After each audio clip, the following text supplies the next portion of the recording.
Hello everyone. तो कैसे हो आप सब? आई होप सब बढ़िया होंगे। अपने भैंस की नस्लों का टॉपिक चल रहा था। उससे पहले स्टार्ट करने से पहले अगर आप हमारे यूट्यूब चैनल पर नए हों तो चैनल को सब्सक्राइब करना ना भूलें, ठीक है, ताकि अगला भी जो भी वीडियो आए उसकी नोटिफिकेशन सबसे पहले आपको मिले।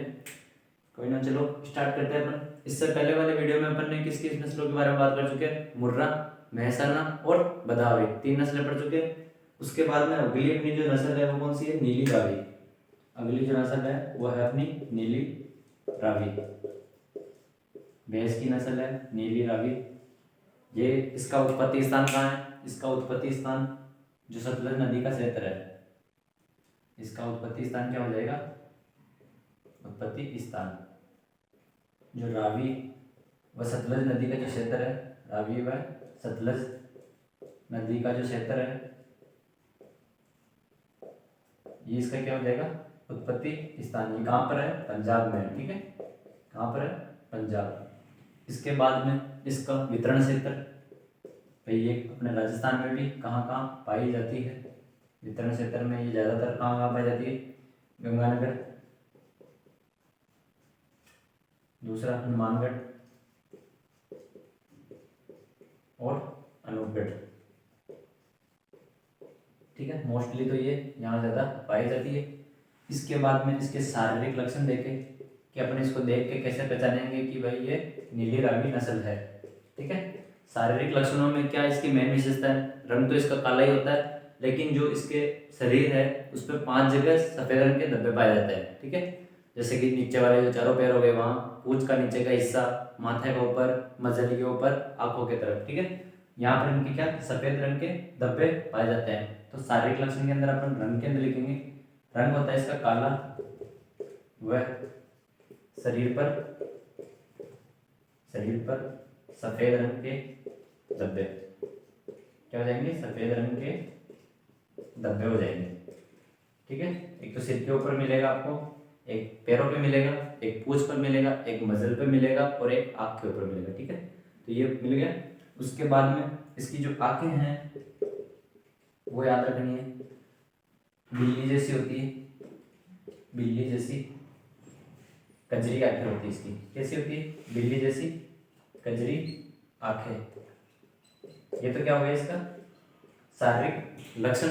सींग वैसे होता है मुर्रा के जैसे घुमावदार, ठीक है। नोट लगा के अपन को इसमें क्या लिखना है? भैंस की नस्लों में सबसे कम वसा इसी के दूध में पाई जाती है। आपको कहीं कहीं कुछ और भी मिल सकता है, लेकिन जो सबसे कम वसा है वो नीली रावी के दूध में होती है। भैंस की नस्लों में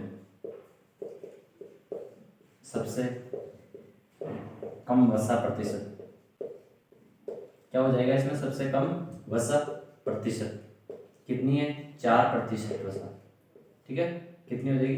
4%। दूसरा इसके उपनाम, इसको क्या क्या बोलते हैं, ठीक है। एक इसको बोलते हैं बदरा, एक इसको बोलते हैं पंच कल्याणी। पंच कल्याणी इसीलिए बोलते हैं क्योंकि 5 जगह पे क्या है? सफेद रंग के धब्बे हैं। पंच बदरा भी बोलते हैं इसे, ठीक है। ये तो क्या हो गया? इसके उपनाम हो गए। नीली रावी नस्ल का रिवीजन कर लो। उत्पत्ति स्थान रावी व सतलज नदी का क्षेत्र होता है, ठीक है। उसके बाद में नीली रावी का वितरण क्षेत्र गंगानगर, हनुमानगढ़ और अनूपगढ़। नीली रावी के सारे लक्षण आप शरीर में देख के कैसे पहचानोगे कि ये नीली रावी है? तो उसके सारे लक्षण में क्या है? रंग तो उसका काला ही होगा, लेकिन शरीर पर 5 जगह सफेद रंग के धब्बे पाए जाते हैं, पूंछ पर, पैरों पर, माथे पर, मजल पर और आंखों के पास, ठीक है। तो रंग हो गए सफेद रंग के धब्बे। आंखें कैसी है? बिल्ली जैसी कजरी आंखें हैं, ठीक है। उसके बाद नोट लगा के कि भैंस की नस्लों में सबसे कम वसा प्रतिशत कितनी होती है? 4% वसा होती है नीली रावी के दूध में। उसके बाद में इसके उपनाम बदरा, पंच कल्याणी और पंच बदरा कहते हैं इसे, ठीक है। इसके बाद में अगली नस्ल है अपनी, अगली नस्ल कौन सी है? अगली नस्ल है सुरती। तो इसको मिटा देते हैं अपन। इसके बाद में अगली नस्ल है सुरती। सूरत कहाँ है? गुजरात में। तो इसका उत्पत्ति स्थान कहाँ हो जाएगा? गुजरात हो जाएगा, ठीक है। सुरती नस्ल का उत्पत्ति स्थान कहाँ हो जाएगा? गुजरात हो जाएगा। अगली नस्ल है अपनी सुरती,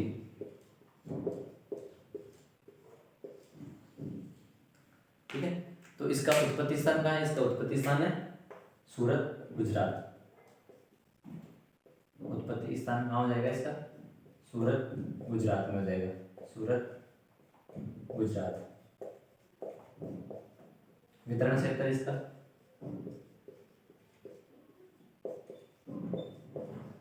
देखो, जो सूरत गुजरात है, ठीक है, उसके गुजरात के सीमावर्ती क्षेत्र कौन कौन से है, वहां पर ये पाई जाती है। जैसे कि मोस्टली जो ज्यादा मिलेगी ये वह उदयपुर में, सलूमगढ़ में, ठीक है। बाद में एक ही विशेषता इसकी नोट लगा के लिख लीजिए, जो सबसे ज्यादा एग्जाम में पूछी गई है कि भैंस की किस नस्ल के सींग हंसियाकार, दराती शेप के या फिर सिकल शेप के होते हैं। तो किसके होते हैं, सूरती के होते हैं। सींग कैसे होते हैं इसके, हंसियाकार या फिर दराती नुमा, ठीक है।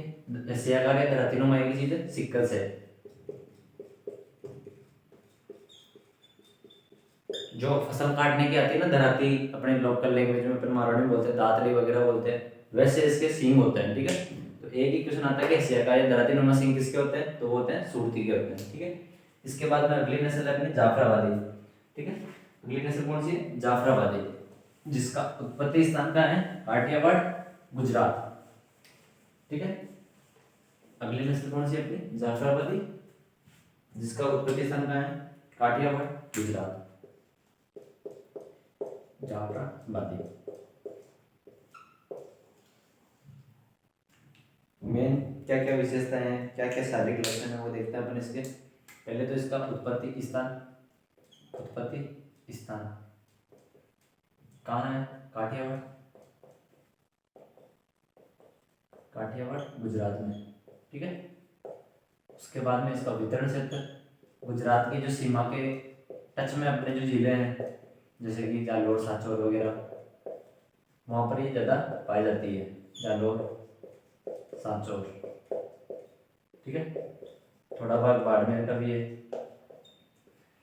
उसके बाद में शारीरिक लक्षण में देखेंगे कि इसकी क्या शरीर के लक्षण है, जिनको अपन देख के पहचान सकते हैं कि भाई ये जाफराबादी है। तो एक तो सींग जो होंगे इसके कैसे होंगे, जे शेप में होंगे, जे शेप में, बड़े व चपटे होते हैं, ठीक है। जे शेप में कैसे, मान लो ऐसे, ठीक है, ऐसे बड़े होंगे और एकदम चपटे होंगे। उसके बाद में जो आंखें हैं सोते हुए प्रतीत लगती है, आप इसको देखोगे तो ऐसा लगेगा कि ये भी सो रही है, जब भी देखोगे ऐसा प्रतीत होगा कि ये सोती हुई मिलेगी आपको, ठीक है। उसके बाद में मेन क्या विशेषता है इसकी, वो देखते हैं अपन, तो नोट लगाइए। भैंस की नस्लों में सबसे भारी नस्ल, हेवीएस्ट ब्रीड है ये, क्या है, भारी ब्रीड, सबसे भारी नस्ल। भैंस की सबसे भारी नस्ल कौन सी रहेगी, heaviest breed of buffalo, Jafarabadi, सबसे भारी नस्ल। दूसरी चीज, भारी है इसीलिए इसको क्या बोलते हैं, मिनी एलिफेंट, क्या बोलते हैं, मिनी एलिफेंट। मिनी एलिफेंट का मतलब होता है छोटा हाथी। इसका मतलब क्या होता है, भैंस की नस्लों में छोटा हाथी किसे कहा जाता है, तो वो कौन सी हो जाएगी, जाफराबादी। क्यों बोलते हैं, क्योंकि ये सबसे भारी नस्ल है, इसीलिए बोलते हैं इसको, ठीक है, क्लियर है। इसके बाद में अगली नस्ल अपनी, जैसे जाफराबादी भी हो गई और ये भी हो गई, सूरती भी हो गई, नीली रावी भी हो गई। अब दो नस्लें भारत की पढ़नी पड़ेगी अपन को, क्योंकि उनसे भी क्वेश्चन आ सकते हैं, बस एक एक लाइन याद रखनी है उनकी। तो मेन क्या है, जैसे कि नागपुरी है, नागपुरी से क्या क्वेश्चन बनता है, पहली चीज तो इसका उत्पत्ति स्थान, कि ये कहाँ पर इसका जन्म स्थान माना जाता है, तो वह है नागपुर, महाराष्ट्र को, ठीक है, नागपुर महाराष्ट्र को। दूसरी चीज मेन जो इससे क्वेश्चन बनता है, वो क्वेश्चन पूछा जाता है कि तलवार नुमा सिंह भैंस की किस नस्ल के हैं, तलवार नुमा सिंह भैंस की किस नस्ल के हैं, तो किसके हैं वो, नागपुरी के हैं, ठीक है। एक नस्ल और है अपनी टोडा, इससे भी एक ही लाइन याद रखनी है आपको। इसका उत्पत्ति स्थान क्या है, उत्पत्ति स्थान वो हो जाएगा तमिलनाडु। क्या हो जाएगा? तमिलनाडु।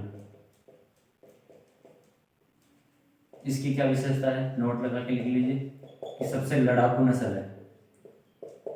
भैंस की नस्लों में क्या है? सबसे लड़ाकू नस्ल, हाई वॉयलेंट, सबसे ज्यादा हिंसा करने वाली सबसे लड़ाकू नस्ल कौन सी है? टोडा है। ठीक है, तो भैंस की नस्लों से अपन ने सारी नस्लें पढ़ चुके हैं। मुर्रा पढ़ ली, मेहसाना पढ़ ली, जाफराबादी पढ़ ली, नीली रावी पढ़ ली, बदावरी पढ़ ली। ठीक है, मेहसाना पढ़ ली, नागपुरी पढ़ ली, टोडा पढ़ ली। भैंस की नस्लों से रिलेटेड अपने सारे क्वेश्चन हो चुके हैं। ठीक है, इन्हीं में से क्वेश्चन बनते हैं कि सर्वाधिक दूध उत्पादन किसका है? तो मुर्रा का। सबसे ज्यादा वसा किसकी है? तो वो बदावरी की। सबसे भारी नस्ल कौन सी है? तो वो हो जाएगी जाफराबादी। सबसे लंबा दूध काल किसका है? तो वो मेहसाना हो जाएगी। सबसे कम वसा प्रतिशत किसमें होती है? तो वो नागपुरी नहीं, नीली रावी हो जाएगी। नागपुरी की क्या विशेषता? तलवारनुमा सिंह किसमें पाए जाते हैं? नागपुरी। सबसे लड़ाकू नस्ल टोडा। बस ये क्वेश्चन बनते हैं। ठीक है, वीडियो अच्छा लगा हो तो वीडियो को लाइक कर देना, कमेंट करना ना भूले, एंड धन्यवाद।